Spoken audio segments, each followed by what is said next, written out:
मासोड्डे हांगासर आमची जी primary school आसा तें आसा आनी थंय जर पळयता जाल्यार आमचे उदकाचे जे हें आसा तें व्हडल्या तरेन लिकेज जाता. म्हाका दिसता 4-5 दीस जाले आनी उदक जें आसा तें अशेंच लिकेज हें वयता जाल्यार म्हाका दिसता हजारांनी लिटर वयता आनी जर पळयत जाल्यार हो व्हडलो हेका हांगासर डॅमेज जाल्ले आसा. आनी अशेंच तरेन म्हाका दिसता एक 4-5 अशे स्पॉट आसात थंयसरल्यान हें उदक कंटिन्युअसली वचत आसा.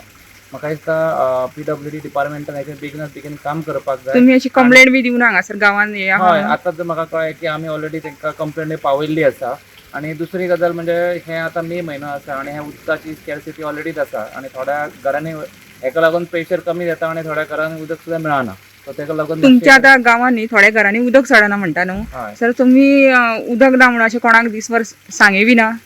सध्या म्हाका दिसता फाटल्या जेन्ना 1-2 म्हयन्या पासून जे आमी नवीन पायपलायन घातला त्या पासून म्हाका दिसता सगळ्यांचें चडशें उदक आमचो प्रॉब्लम सॉल्व जाल्लो. पण जेन्ना म्हाका दिसता हें लिकेज जाल्या नंतर म्हाका दिसता थोड्या 1-2 थोड्यांक बी अशें उदक पावना अशी म्हाका दिसता संभावना आसा.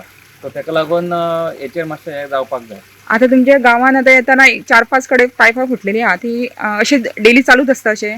हय, हें आतां कितें जालां की नवीन पायपलायन तेंच्यांनी हें केल्या आनी म्हाका दिसता ही जी पायप आसा ती म्हाका दिसता जुनी आसा अशें तेंचें म्हणणें आसा की जुनी तेंची आसली ती तेज्या वयल्यान हें लिकेज जाता म्हणून. पण तरी सुद्दां हें उदक जें म्हाका दिसता वाया वयता तें मातशें तरी कशें तरी कंट्रोल करपाक जाय.